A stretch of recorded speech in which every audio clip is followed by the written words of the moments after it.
नमस्कार दोस्तों, मैं Lalita Agarwal PSSM blessings audio team Kolkata से बोल रही हूँ। पिछले ऑडियो में हमने जाना कि टॉरकोम जी जब वॉशिंगटन गए वह मैरियन वॉल्टर के साथ रहे, जिन्होंने उनको बेशकीमती इंस्ट्रक्शंस दिए। ऑडियो नंबर 89 में हम इसी घटना को आगे बढ़ाते हैं। वह बताते हैं 1955 में उन्होंने बड़े ग्रुप से 8 लोगों को चुना और इसे नाम दिया DDT।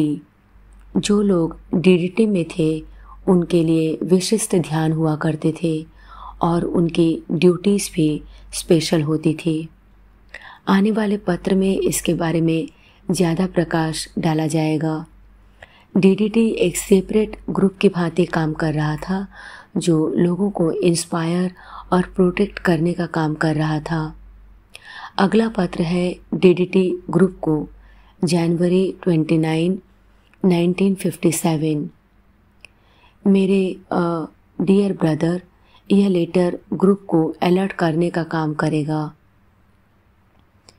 पिछली गर्मियों में आप याद कर पाएंगे, एरकन स्कूल के पोर्टल के कुछ मेंबर्स ने बहुत सूक्ष्म तरीके से एस्ट्रल सजेशंस को एक्सपीरियंस किया था, जिसका लक्ष्य था आर्कन स्कूल के लीडरशिप में कॉन्फिडेंस को कमज़ोर करना। इस तरह के सुझाव विशिष्ट रूप से कुछ लोगों के लिए थे। जब वह मुझसे मिलने आई थी, इन्हीं दिनों एस्ट्रल प्लेन में उनके ऊपर डायरेक्ट अटैक की रिपोर्ट आई है। इन सभी को हमारे मेंबर्स द्वारा सफलतापूर्वक खदेड़ दिया गया है और पूरी घटना शांत हो गई।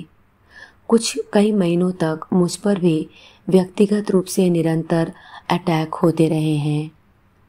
गाइडिंग ग्रुप को हर एक घटना की पूरी जानकारी रही है,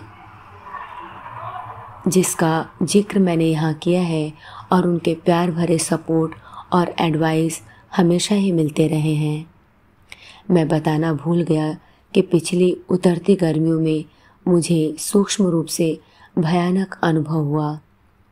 मैं अब यह प्रस्ताव रख रहा हूँ कि DDT कुछ साधारण और सहज कार्य करे, सिर्फ एरकन के पोर्टल ग्रुप के लिए ही नहीं, बल्कि प्रज्वलित ग्रुप सर्विस के लिए भी, जिसे हम करीब 2 वर्षों से करते आ रहे हैं।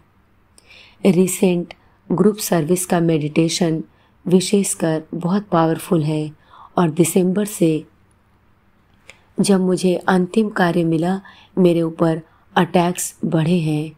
अभी तक तो मैं स्वयं को बचाने में समर्थ रहा हूँ, और आवश्यकता अनुसार मैंने सीख भी लिया है कि यह कैसे किया जाता है।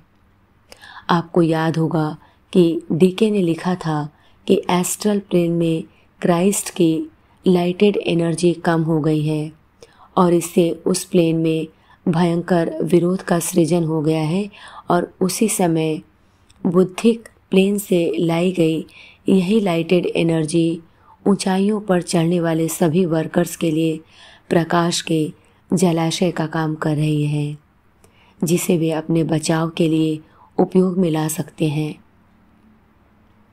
मैं चाहता हूँ कि आप discipleship in the new age volume 2 के पेजेज 748 से 750 पढ़ें।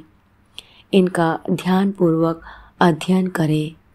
यह लाइटेड क्राइस्ट की एनर्जी अपने में आध्यात्मिक इच्छा की क्वालिटी को समाहित किए हुए है, और शायद आप इसे रियलाइज़ करें कि हम ग्रुप सर्विस मेडिटेशन में आध्यात्मिक इच्छा का आवाहन कर रहे हैं। यह प्रकाश सशरीरी प्रकाश के गुणों को समाहित किए हुए है, नई आने वाली तरंगों के प्रति संवेदनशील है और प्रोटेक्टिव भी है, और सिर्फ काम करने वाले शिष्यों द्वारा ही व्यवहार में लाया जा सकता है। देखा जाए तो आर्कन स्कूल के पोर्टल के सभी सदस्य वर्किंग डिसाइपल्स नहीं हैं, इसलिए आध्यात्मिक इच्छा और प्रोटेक्टिंग लाइट तभी हो सकती है जब एक ग्रुप इसका आवाहन करे। डीडीटी ग्रुप मुख्यतः इस काम के लिए ही तैयार किया गया है कि वह ग्रुप के लिए प्रोटेक्टिव काम करे। सबसे पहले तो ब्रदर्स, मैं आपको एक कंप्लीट पिक्चर देना चाहता हूँ कि 3 डायमंड थॉट फॉर्म 3 आश्रमों के अलाइनमेंट के 3 किरणों पर कैसे काम करते हैं और किस तरह ये 3 आश्रमों और उनके मास्टर से जुड़े हुए हैं। और जैसा कि आप जानते हैं, हमारे 2 आश्रमों KH और DK से डायरेक्ट कनेक्शन है। DK की पेरिफेरी KH के मध्य बिंदु को ओवरलैप करती है। आर्केन का पोर्टल ग्रुप इसी तरह DK को ओवरलैप करता है। हर आश्रम ग्रुप ऐसा करता है। इसकी वजह है आश्रम ग्रुप के ज़्यादा एडवांस मेंबर्स जो आश्रम के अंदर से पहले से ही काम कर रहे होते हैं। जैसा कि आप जानते हैं, ज़्यादातर आश्रम ग्रुप में 9 सदस्य होते हैं, जिसका गाइडिंग डिसाइपल केंद्र में होता है। यह हर आश्रम का सच है। डायमंड थॉट फॉर्म के केंद्र का मास्टर, इसी तरह ब्रदर्स हायरार्की अपने आप तैयार हो जाती है, जहाँ क्राइस्ट सेंट्रलाइज्ड फोकसिंग पॉइंट होते हैं।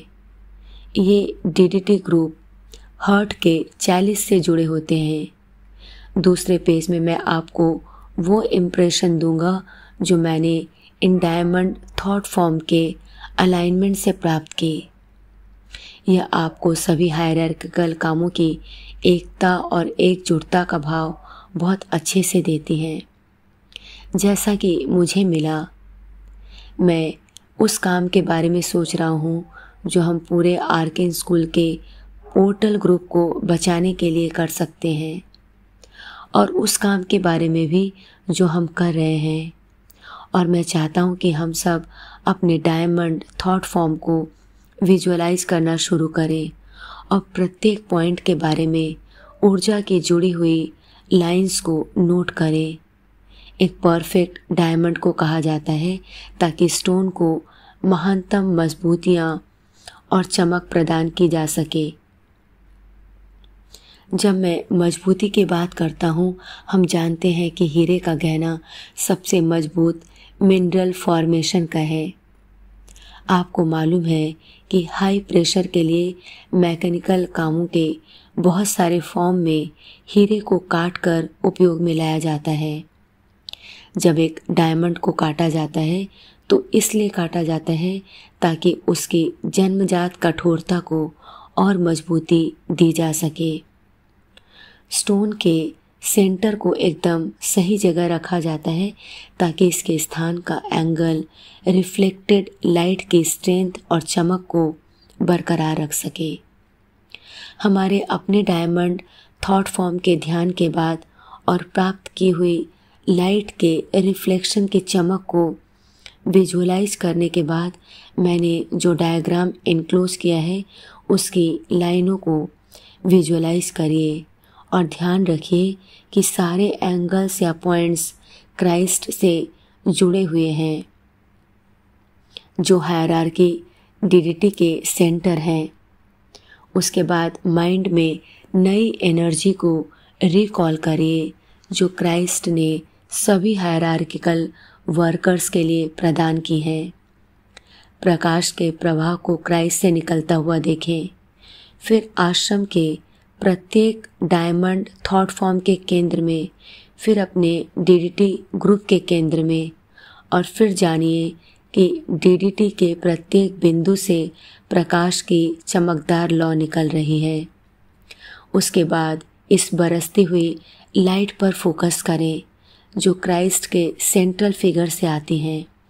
उन्हें विजुअलाइज करें। अगर इससे आपको सहायता मिलती है और उस लाइट पर फोकस करना जो हमारा डीडीटी ग्रुप रिसीव कर रहा है, क्राइस्ट के दोबारा आने की तैयारी के लिए एक भक्तिपूर्ण सेवा है।